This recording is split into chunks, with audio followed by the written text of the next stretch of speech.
না, মমতা বন্দ্যোপাধ্যায়ের চালাকি আর কাজ করলো না। দিদির চটি চাটতে গিয়ে ফাঁদে পড়েছেন রাজ্য সরকারের অফিসারেরা। এবার আর রাজ্য সরকারকে কোনো নির্দেশনামা নয়, নির্বাচন কমিশন নিজেই তার ক্ষমতা বলে সাসপেন্ড করলো 7 রাজ্য সরকারি কর্মীকে। আরও অনেকেই লাইনে আছে। এসআইআর শুনানিতে যারাই বেয়াদপি করেছে, তথ্য বিকৃতি করেছে, কেউ ছাড় পাবে না। মুখ্যমন্ত্রী আর কদিন, তারপর আদালত আর জেলের ঘানি টানা ছাড়া আর কোনো রাস্তা নেই। কি হয়েছে আসল ঘটনা সবটা জানবেন আজকের ভিডিওতে। শেষ পর্যন্ত সঙ্গে থাকবেন, আর ভিডিওটি ভালো লাগলে লাইক শেয়ার করতে এবং চ্যানেলটিকে সাবস্ক্রাইব করতে একেবারেই ভুলবেন না। নমস্কার, আমি শুভ্র চট্টোপাধ্যায় আর আপনারা দেখছেন মাধ্যম। শুধু পশ্চিমবঙ্গে নয়, সঙ্গে আরও কয়েকটি রাজ্যে এসআইআর এর কাজ চলছে। উত্তরপ্রদেশে এসআইআর এর কাজ চলছে। বিহারে ইতিমধ্যে এসআইআর এর কাজ সম্পন্ন হয়েছে। কিন্তু কোথাও এসআইআর নিয়ে রাজ্য সরকারের এরকম বিরোধিতা কোথাও চোখে পড়েনি। অদ্ভুতভাবে পশ্চিমবঙ্গে এসআইআর ঘোষণার প্রথম দিন থেকেই সরাসরি এসআইআর এর বিরোধিতা করে আসছে তৃণমূল।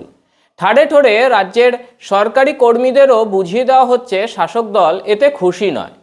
তবে এসআইআর এ নিযুক্ত সরকারি কর্মচারীরা কাজে গাফিলতি করলে বা তাদের বিরুদ্ধে কোনো গুরুতর অভিযোগ এলে যে কড়া ব্যবস্থা নেওয়া হবে তা আগেই জানিয়ে রেখেছিল নির্বাচন কমিশন।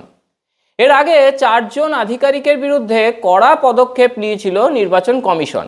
এবার এসআইআর এর কাজে নিযুক্ত আরও 7 AERO-কে সাসপেন্ড করলো কমিশন। কিন্তু প্রশ্ন হচ্ছে, কেনই বা সরকারি আধিকারিকদের সাসপেন্ড করার মতো পদক্ষেপ সরাসরি নিতে হলো কমিশনকে? নির্বাচন কমিশন নতুন করে যে 7 জন AERO-কে সাসপেন্ড করেছে তাদের বিরুদ্ধে এসআইআর এর কাজে ভুল আচরণ, কর্তব্যে গাফিলতি এবং ক্ষমতার অপব্যবহারের অভিযোগ তুলেছে কমিশন। প্রত্যেককেই দ্রুত নিলম্বিত করা হয়েছে, আর সেই সংক্রান্ত চিঠি নবান্নে পাঠিয়ে দিয়েছে নির্বাচন কমিশন। এসআইআর এর কাজ শুরু হওয়ার সময় থেকে রাজ্য সরকারের কর্মী ও আধিকারিকদের নিয়ে তৃণমূল বনাম কমিশন তুতু ম্যামে চলছে। গত বছর অগাস্টে এসআইআর এর কাজে নিযুক্ত 4 আধিকারিকের বিরুদ্ধে পদক্ষেপ নিতে রাজ্য সরকারকে নির্দেশ দেয় নির্বাচন কমিশন। পূর্ব মেদিনীপুর, ময়না এবং দক্ষিণ 24 পরগনার বারুইপুর পূর্বের ERO এবং AERO-দের বিরুদ্ধে এফআইআর দায়ের করার নির্দেশ দিয়েছিল কমিশন। এই 4 আধিকারিকের বিরুদ্ধে ভুয়ো বা ভুতুরে ভোটারদের নাম তালিকায় বেআইনিভাবে তোলার অভিযোগ ছিল। এরাও ছিলেন তথাগত মণ্ডল, দেবোত্তম দত্ত চৌধুরী, বিপ্লব সরকার এবং সুদীপ্ত দাস। কিন্তু রাজ্যের তরফে সেই নির্দেশ মানা হয়নি। এরপরই শুক্রবার দিল্লিতে নির্বাচন সদনে রাজ্যের মুখ্য সচিব নন্দিনী চক্রবর্তীকে ডেকে পাঠায় কমিশন। ওই 4 আধিকারিকের বিরুদ্ধে এফআইআর করার জন্য মঙ্গলবার পর্যন্ত রাজ্যকে সময় দিয়েছে কমিশন। এরই মধ্যে আবার আরও 7 আধিকারিককে সরাসরি সাসপেন্ড করে দিয়ে মুখ্য সচিবকে চিঠি পাঠালো কমিশন। এই 7 আধিকারিকের বিরুদ্ধে কাজে গাফিলতির গুরুতর অভিযোগ রয়েছে। দ্রুত আইনি ব্যবস্থা নেওয়ার নির্দেশ সহ মুখ্য সচিবকে চিঠি পাঠিয়েছে নির্বাচন কমিশন। কারা কারা সাসপেন্ড হলো দেখা যাক। ক্যানিং পূর্বের 2 AERO সত্যজিৎ দাস এবং জয়দেব কুণ্ডু, সুতির AERO শেখ মুর্শিদ, ময়নাগুড়ির AERO ডালিয়া রায়চৌধুরী, ফরাক্কার AERO নীতিশ দাস, শামসেরগঞ্জের AERO সেফাউর রহমান ও ডেবরার AERO দেবাশিস বিশ্বাস। বার্তা খুবই স্পষ্ট, পরিষ্কার। এসআইআর ও স্বচ্ছ নির্বাচন করাতে বদ্ধপরিকর নির্বাচন কমিশন। তাদের কাজ তারা করবেন, যতই হুমকি শাসানি আসুক তৃণমূলের থেকে। তবে এসআইআর তো ভুয়ো ভোটার অনুপ্রবেশকারীদের তালিকা থেকে সরিয়ে দিতে। এতে তৃণমূলের আপত্তিটাই বা কেনই বা এত বিরোধিতা? যারা সারা বছর উন্নয়নের ঢাক পেটায় তারা নিজেদের উন্নয়নের কাজে ভরসা না রেখে ভুয়ো ভোটার বাতিল করার কাজে বাধা বা দিচ্ছে কেন? এদিকে কমিশনের এই পদক্ষেপকে স্বাগত জানিয়েছেন রাজ্যের বিরোধী দলনেতা শুভেন্দু অধিকারী। সোমবার এ ব্যাপারে প্রতিক্রিয়া জানাতে গিয়ে তিনি বলেন, এই প্রথম সরাসরি সাসপেন্ড করার ক্ষমতা দেখালো নির্বাচন কমিশন। এতদিন কমিশন কেবল পরামর্শ দিচ্ছিল, এবার অ্যাকশন শুরু হয়েছে। কমিশন চাইলে এদের বিরুদ্ধে এফআইআরও করতে পারে। শুভেন্দুর অভিযোগ, এই আধিকারিকরা তৃণমূলের নির্দেশে ভুয়ো স্কুল সার্টিফিকেট নিয়ে কমিশনের গাইডলাইন লঙ্ঘন করেছেন।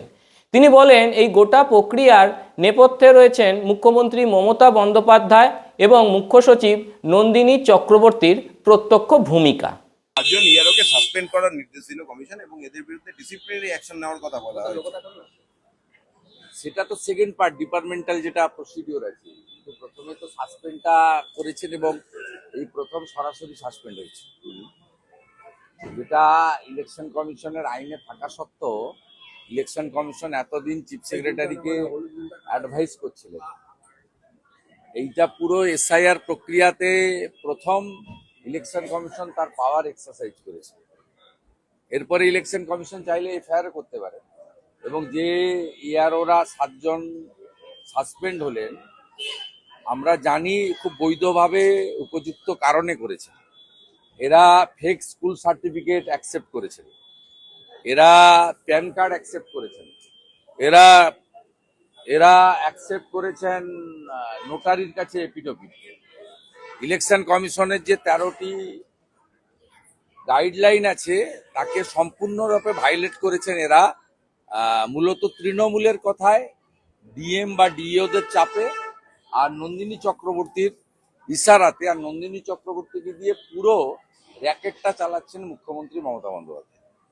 কেমন লাগলো আজকের প্রতিবেদন জানান আমাদের কমেন্ট করে। আজ এ পর্যন্তই, আবার দেখা হবে নতুন ভিডিওতে নতুন বিষয় নিয়ে। ততক্ষণ পর্যন্ত সঙ্গে থাকুন, দেখতে থাকুন মাধ্যম।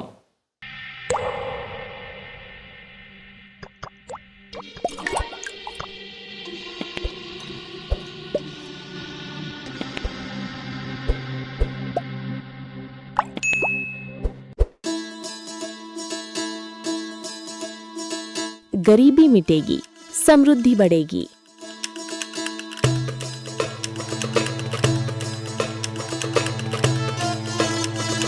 यही संकल्प है प्रधानमंत्री नरेंद्र मोदी जी और मुख्यमंत्री मोहन यादव का। गरीब कल्याण मिशन से मध्य प्रदेश ने उठाया है ऐतिहासिक कदम। संबल 2.0 के तहत 1.75 करोड़ श्रमिकों का पंजीयन और गिग वर्कर्स भी अब लाभान्वित। हजारों श्रमिक परिवारों को 224 करोड़ का भुगतान। 39 लाख लोगों को मिला भू अधिकार पत्र, देश में प्रथम स्थान। 8 लाख छोटे व्यापारियों को मिला ऋण सहयोग। 56 लाख पेंशनधारियों को हर माह 4000 करोड़ से अधिक राशि और 45 लाख परिवारों को मिला पक्का घर। अब हर नागरिक की सुविधा के लिए शुरू होगी मुख्यमंत्री सुगम परिवहन सेवा। प्रधानमंत्री मोदी जी और मुख्यमंत्री मोहन यादव के नेतृत्व में मध्य प्रदेश तेजी से बढ़ रहा है गरीबी मुक्त और आत्मनिर्भर भविष्य की ओर।